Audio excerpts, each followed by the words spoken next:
Olá, amigos.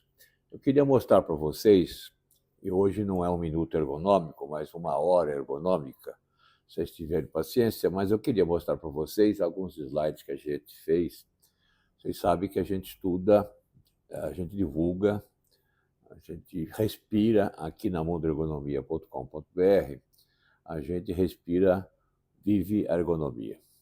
Então, vocês imaginem, nesses últimos 30, 35, quase 40 anos, a quantidade e a imensidão de slides, de arquivos, de cases, de matérias de todo mundo que a gente tem nos nossos acervos aqui na nossa empresa.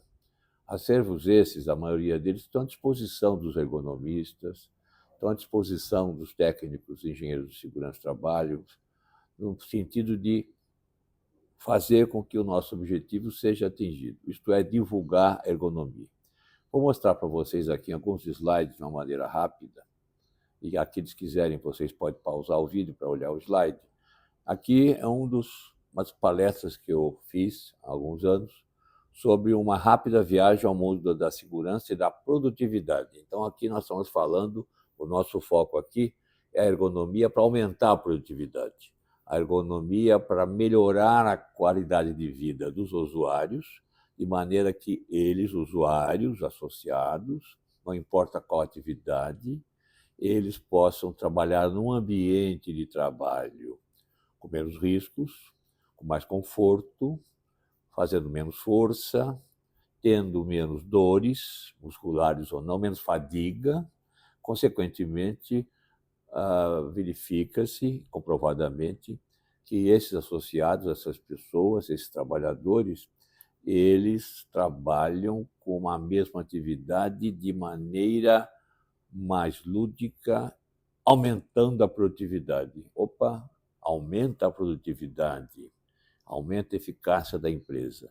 Isso é aquela que eu sempre digo, que a ergonomia é um instrumento fantástico, porque ela beneficia os trabalhadores, os associados, os empresários e o governo. Porque um associado com uma patologia, com uma tendinite, com uma tenossinovite, com uma dor nas costas, etc., não importa, ele vai se ausentar, vão ter custos, esses custos vão cair nas costas de alguém tem que pagar essa conta. Então, essa rápida viagem ao mundo da segurança, eu estou focando aqui para vocês verem, e alguns custos e retornos com alguns cases, né? Então, vocês vejam, a lei ao seu lado.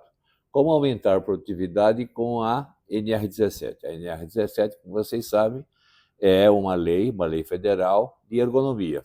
Ela já tem muitos anos, acaba de ter uma revisão melhorada, mas não mudou nada na sua essência, né? E que o objetivo é justamente debater as exigências ergonômicas não mais como uma necessidade de conforto e segurança para a prevenção de doenças, mas sim como uma estratégia competitiva, né, que vai impactar diretamente no aumento do desempenho profissional, na produtividade e na competitividade das empresas, como eu falei. E aqui eu escrevo que o tema, se eu vou me permitir ler, o tema é um dos mais modernos na administração das empresas modernas. Afinal, o tempo do Fordismo, vocês se lembram do Fordismo? Aquelas linhas de produção criadas pelo Ford lá em Detroit, que parecia todo mundo sardinha, todo mundo correndo, trabalhando, fazendo sempre as mesmas coisas. Ele já passou, essa época não existe mais. Nós temos hoje, claro, técnicas muito mais modernas de administração e da produção, né? Então, chega e mostrar para vocês que a ergonomia, se você investir na ergonomia, você tem um retorno, né? E a prevenção, como sempre, é o melhor remédio. Mas eu quero fazer agora uma intervenção em ergonomia, porque está tudo errado, porque está tendo uma série de afastamentos, está tendo muitas queixas de dor, disso. Então, essa é a correção. O ideal é você investir na ergonomia quando não há nada, está tudo perfeito. Outro dia eu fui numa empresa e disse, não, o senhor aqui não é bem-vindo, porque a nossa empresa aqui não tem nenhum caso de dor nas costas, de fadiga, etc. Está todo mundo bem. Eu falei, mas esse aqui é o meu cliente.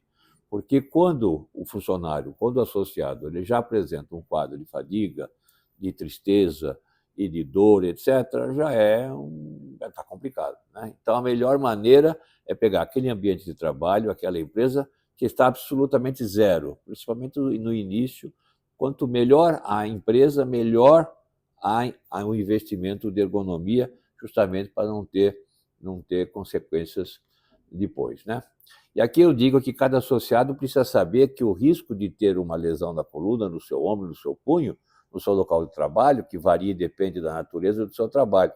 O próprio associado ele tem que estar consciente, conscientizado de que ele precisa da ergonomia. Veja o foco como é diferente.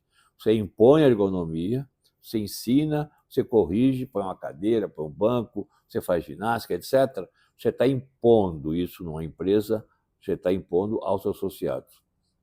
Não gosto disso. Claro que isso é importante também. Eu gosto é que o próprio associado se conscientize que o corpo dele tem fragilidade, que o corpo dele precisa de ajuda, que o corpo dele precisa ter alguma coisa para ajudá-lo a manter uma boa saúde, livre de dores e de patologias e doenças, no caso da ergonomia, músculo-esqueléticas. Mas até o estresse, vocês sabem, a ergonomia pode diminuir o estresse. Então, nós precisamos ensinar e fazer, conscientizar essas pessoas que eles precisam da ergonomia. Isso que é o que eu chamo de ergonomia de conscientização, que uma boa parte dos nossos colegas não é que esquecem, às vezes não sabem. Eu aprendi tudo isso nos Estados Unidos, que é o berço da produtividade que vocês fazem. Quanto maior o risco, maior a necessidade de um programa de prevenção de lesões, né? Muitas empresas eles coletam dados refutáveis a respeito de programas de segurança. E, às vezes, depois, com uma inspeção do DRT, pessoal do fiscal, é que vão tomar algumas providências. É aqui que eu escrevo o seguinte: não adianta nada comprar ou trocar mobiliário, implementar acessórios e um produto ergonômico, ou afim, sem antes proceder a uma análise de conscientização, aquilo que eu disse. Aqui eu tenho um exemplo do CPD de Chicago, que eu não vou dar para vocês agora, mas quem quiser, liga para mim que eu conto, que é um CPD, um Centro de Processamento de Dados, isso há mais de 30 anos, 40 anos, que havia um case muito interessante, que a empresa investia tudo do conforto do trabalhador, porém houve muitos casos de doenças musculoesqueléticas, as DORTs ou as LER, como vocês queiram, não é? Aqui tem um dado interessante que não mudou muito, né? Que nos Estados Unidos, 30% das lesões musculoesqueléticas elas têm origem em atividade e risco fora do trabalho. Mas como é que é? Atividade fora do trabalho? Sim. Daí mais um ponto da importância de você conscientizar o associado de que ele deve conhecer, preservar o seu corpo. Porque não adianta nada você investir em ginástica, produtos e cadeira, depois ele no fim de semana, na praia, no churrasco, durante o ônibus, enfim, qualquer atividade fora da empresa, ele vai fazer atividade, vai exercer, vai sofrer, vai se submeter a riscos e que ele não teria na fábrica, porque aí ele adquire uma lesão, ele pode adquirir um problema musculoesquelético e depois vai ser muito difícil provar que aquela lesão, que aquele risco, que aquela dor, que aquela patologia teve origem fora do ambiente de trabalho. No Brasil, Estados Unidos é 30%, aqui é muito maior, até que pelas condições de transporte, nossos transportes coletivos, os nossos transportes coletivos são muito ruins, número grande, muita gente, muito abafado, todo mundo dependurado nos ônibus, né?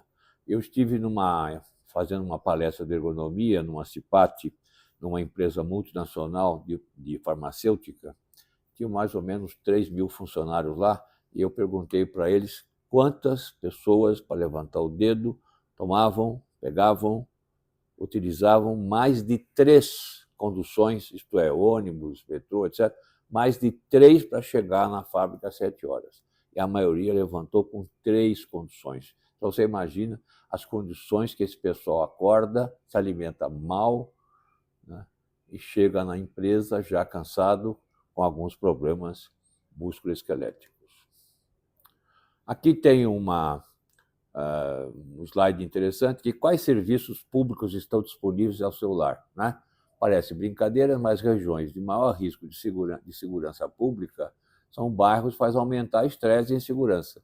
Você imagine você sair de uma casa às 3 horas da manhã e você está com receio de ser assaltado, etc. Esse estresse, esse medo é carregado durante o traslado dele até o início da jornada de trabalho, ele já entra na empresa com estresse. Então, eu estou contando para vocês que, olha, os fatores, são vários fatores que fazem com que o associado, o trabalhador, já entre para trabalhar em condições, vou dizer assim, de algum risco. Não é? Bom, aqui diz que desde que a diminuição das dores, principalmente nas costas e membros superiores através da ergonomia, é um grande fator de aumento da produtividade, como eu disse, né? Somente quando há esse comprometimento geral que eu já falei, é interessante você aumentar essa produtividade, como eu mencionei. Soluções mais acertadas nem sempre são as mais caras. As soluções ergonômicas geralmente são simples. O importante é termos bons profissionais. Isso é muito importante que eu queria ressalvar, né? Eu, às vezes, recebo o relatório que fizeram de ergonomia numa empresa ou num setor, um compêndio de análise, né? E sugerindo soluções muito caras, muito complexas. A ergonomia é simples. Você fazer um estudo ergonômico, soluções ergonômicas, você tem que ir pela simplicidade, baixo custo. Então, livre-se, tenham cuidado quando alguém pinta a coisa com muito risco, com muito perigo, que não é por aí que a coisa funciona, né? Aqui eu já mencionei a importância da ergonomia da conscientização. Não vou repetir, quem quiser depois pausa o vídeo para ler.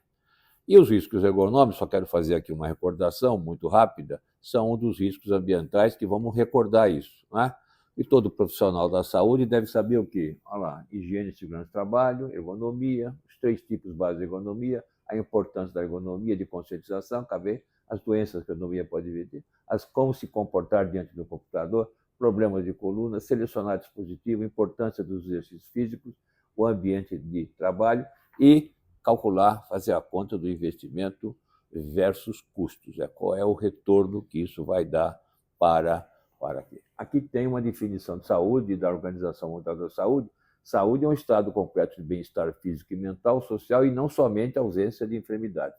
O problema deve se pensar na saúde e não na doença, como a maioria das pessoas sabe, mas às vezes esquece. Prevenção versus correção. Custos versus investimentos. Se você tiver no comitê de ergonomia e fizer uma sugestão de que a diretoria vai perguntar quanto custa, e você vai dizer lá, R$100 mil, você está afadado ao fracasso. Quanto custa? O profissional, qualquer profissional de uma empresa, tem que cortar custos. Então, não vamos falar em custo, vamos falar em investimento. E esse investimento tem um retorno. E esse retorno, muitas vezes, dá para calcular. Aqui eu também não vou mencionar muito, mas só para lembrar vocês, a história, né, da segurança do trabalho, que começou com Aristóteles, Hipócrates, Galeno, ele já falava das ilhas do Mediterrâneo de chumbo, Ramazzini, a Revolução Industrial, o Factory Act, e aí o INSS, as normas reguladoras do INSS, e a estabilidade, a NR17, etc., só para servir de exemplo, né? Aqui também é uma questão de recordação do grupo 1, grupo 2, grupo 3, grupo 4, de doenças, de acordo com o Ministério do Trabalho, né? As normas mais atuais fornecem diretrizes baseadas nos princípios gerais da administração, né? E outra coisa, perfeitamente compatível a intervenção ergonômica, o estudo ergonômico, o investimento em ergonomia, com a ISO 9000, a ISO 14000, e assim até, como vocês sabem, agora está obrigatório, já está funcionando o E-Social. Até com 6 Sigma funciona. A ergonomia se aplica perfeitamente no programa de 6 Sigma e vai de encontro à ISO 14000, também vai de encontro ao 5S, que aqui eu resumo o elenco, as diretrizes principais do 5S, e a ergonomia também se aplica nisso daqui. Programa 5S, acabei de mencionar, né? E a solução está aqui. Está aqui o problema. Se vocês me permitem essa figura, que foi tirada de uma revista alemã, e a solução é a ergonomia. Então, aqui tem uma equação muito simples: força, repetição, mais a postura errada, sem descanso, é o teorema, é o princípio básico de você ter um problema de uma doença musculoesquelética, né? Quais são os fatores de risco? Má postura, está lá, grifada em negrito. Falta de má postura. Postura errada, em pé, sentado, é o fator maior de risco. Falta de condicionamento físico, opa, então vamos fazer ginástica laboral, etc. Essas ginásticas laboral que muitas empresas fazem no início, no fim, e colocam no vídeo, e depois colocam nos seus sites dizendo nós investimos no conforto do trabalhador, muitas vezes não funciona, o pessoal vai lá sem motivação. Você tem que fazer e conscientizar o trabalhador, o associado, a ele mesmo fazer exercícios físicos, que é benéfico para ele e para ele ter uma qualidade de vida boa por muitos e muitos anos, até após a sua, já na aposentadoria. Movimentos repetitivos, força, esforço, falta de pausas. O pessoal pensa que pausa é ficar lá uma rede. Não, micropausa, descanso, né? Você dá uma pausa. Claro que tudo isso tem que ser estudado em uma linha de produção, mas as pausas são muito importantes para você diminuir o risco, né? Choques, impactos, pressão mecânica, vibração, frio, né? Os frigoríficos estão aí, fatores organizacionais, bagunça, correria, etc. Isso provoca um estresse, e levantar peso sem técnica, obviamente, né? E quanto custa? Os Estados Unidos custam bilhões de dólares anualmente. Os americanos chegaram à conclusão que a solução também é prevenção, como eu acabei de falar para vocês. O que as empresas estão fazendo? A maioria das vezes descobriram que a prevenção é o melhor caminho. Infelizmente, a ergonomia, ainda hoje, depois de 30 anos eu falando de ergonomia aqui no Brasil, ela ainda é vista como sinônimo de gastos por muitas empresas que mantêm ambientes e rotinas inadequadas. O que está faltando? Prevenção adequada, planejamento. Não adianta investir em imobiliário e outros acessórios sem um treinamento associado. Deve-se conscientizar o trabalhador, que acabei de mencionar da ergonomia de conscientização. Enfim, há uma série de fatores que estão faltando. Não adianta nada você comprar mesa e cadeira sem um planejamento adequado. Na Europa, nos Estados Unidos, as doenças musculoesqueléticas estão crescendo, ainda crescem rapidamente, infelizmente. Os custos, absenteísmo, baixa produtividade, perda de emprego para as empresas, para os empregados são elevados. Solução, prevenção, eu fico repetindo isso várias vezes, mas não é por causa disso, é porque é importante você fazer isso. Aqui eu vou mostrar para vocês algumas fotos, a maioria tiradas por mim mesmo em jornadas ao longo das minhas visitas a empresas, fazendo análise, enfim, visitas que eu gosto de fazer, a maioria das vezes profissionalmente, para mostrar para vocês, né? Aqui o que deve ser evitado, obviamente, né? Aqui é uma usina de açúcar, o famoso chapisco. Vocês vejam que isso aqui eu tirei, isso aqui continua, né? Aqui você vê o coitado aqui do associado nessa posição horrível. Aqui você vê uma empresa, olha, veja a cadeira, como é que ela está, como é que é esse posto de trabalho, né? Aqui, esse banquinho, né? Vocês vejam essa aqui, essa é uma fábrica, uma empresa de confecção, ela colocou uns cones pequenininhos aqui para aumentar a cadeira. Veja o tamanho da cadeira. Isso daqui existe até hoje, né? Vejam esse rapaz aqui sentado no caixote, né? Aqui, veja se isso aqui é um posto de trabalho adequado, né? Aqui, veja aqui o caos, né? E soluções, cadeirinhas baixas, giro, né? Aqui, veja só essa daqui à esquerda, né? Aqui o que deve ser evitado, tá vendo as pernas ali ao ar, sem o apoio de pé necessário, né? O que deve ser evitado, veja só, uma postura inadequada em cima de pallet, e o que deve ser usado. Aqui tem exemplo de alguns produtos que nossa empresa também fabrica, projeta produtos ergonômicos, inclusive uma boa parte sob projeto, sob demanda especial. Eu vou fazer aquela cadeira, aquela mesa, aquele apoio de pé, enfim, aquele dispositivo, aquela mesa de rolos, etc., para aquela empresa, para aquela atividade.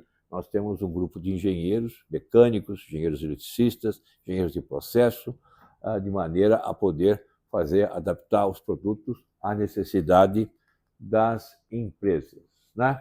Aqui tem um exemplo, né? E aqui eu estou colocando uma figura de um livro americano, como vocês sabem, não sei se eu já contei, eu não gosto de contar muito isso, eu sou membro da Associação Americana de Ergonomia, Associação Americana de Segurança do Trabalho, e então eu tenho acesso a muitas informações, e livros, etc. Então, eu tenho um arsenal de livros, está à disposição de muita gente quando alguém quiser, então eu uso algumas figuras, etc. Observações para banco semissentado, né? Aqui, mesa, olha só, as bancadas que a gente vê por aqui, elas têm travessas. Essas travessas fazem com que as pessoas não consigam se aproximar da mesa do posto de trabalho, a cadeira não entra, ela não penetra embaixo da mesa em função das travessas. Então, aqui tem um exemplo de uma mesa onde você tem um clearance muito interessante, né? Trabalhar de uma maneira alternada é interessante, né? Você mudar o pé, você está vendo aquela figura ali, que você tem um bar, a pessoa está tomando um drink, é por isso que aqueles balcões de bar tem aquele tubo, né, no chão, que é justamente para você ficar alternando o pé, a perna, esquerda, direita, e com isso você tem menos dor nas costas, obviamente fica mais tempo no bar, né? O que deve ser evitado? O que deve ser evitado, veja só, aqui você tem uma posição dos braços acima dos ombros, com peso, inclusive, né? Exemplo atual de posto não ergonômico, olhe, mencione, vocês estão vendo aí a má postura, veja só esses arquivos ao resto do chão, fazendo com que a pessoa se abaixe, né? E são todas empresas bem conceituadas, né? Aqui, que deve ser evitado, mais uma falta não evitada, o que deve ser evitado, e aqui tem inclusive um posto nosso que a gente desenvolveu com uma cadeira alta e com apoio de pé lá. O que deve ser evitado, veja só, sentado aqui nesse balde de plástico, né? Veja só que absurdo. Aqui vocês vejam uma movimentação de saco de cimento, e a solução à direita é a óbvia através de um mecanismo pneumático. Tudo isso aqui está o que deve ser evitado, né? Aqui é uma foto, vocês estão vendo que ainda tem um computador antigo, né? Que é uma foto antiga, né? Aqui também, bagunça, todo mundo com má postura, né? Ali é um canteiro de obras. Aqui eu tenho um exemplo do produto ergonômico que a gente desenvolveu. Ali tem um exemplo do uso desse banco semissentado numa bancada. Veja só, inclusive ele está com cinta abdominal lombar. Aqui você tem uma fresa com um banquinho semissentado, que é um banquinho de espera que no nosso caso, a gente denominou, embarcou e patenteou o nome de Golden City. Tudo aqui é Golden City, Gold isso, Gold aquilo, não é? Para trabalhos sentados, em pé, não é? Aqui são produtos que a gente desenvolveu com esses assentos para apoiar o cóccix. Isso aqui é um assento chamado Teles, né, que o pessoal quis me homenagear, né? Aqui você tem as cadeiras realmente ergonômicas, com movimentos em todos os sentidos, inclusive um movimento que pouca gente sabe, né, e nós temos orgulho de dizer que as nossas cadeiras possuem isso. Você também tem a regulagem do assento em relação ao espaldar. Então, o assento está aqui, o assento vai e desce, de maneira que o espaldar não é só inclina, ele também você consegue regular a horizontabilidade do assento, de maneira você poder, as pessoas são diferentes, né? O corpo da gente, as famosas medidas antropométricas, asseguram que todos nós somos diferentes. Então você, além de inclinar, etc., subir, você também pode aproximar o assento no seu encosto, né? Mesas de altura regulável, nós fazemos mesas de altura regulável manuais e também elétricas, sem qualquer tipo de travessa no nível do chão, muito interessante, inclusive bancadas até 400, 500 quilos, muito interessante. As cadeiras nossas são de alturas customizadas, tem um arsenal de pistão, etc., para você ter a altura adequada. Aqui nós temos algumas soluções para as limpas.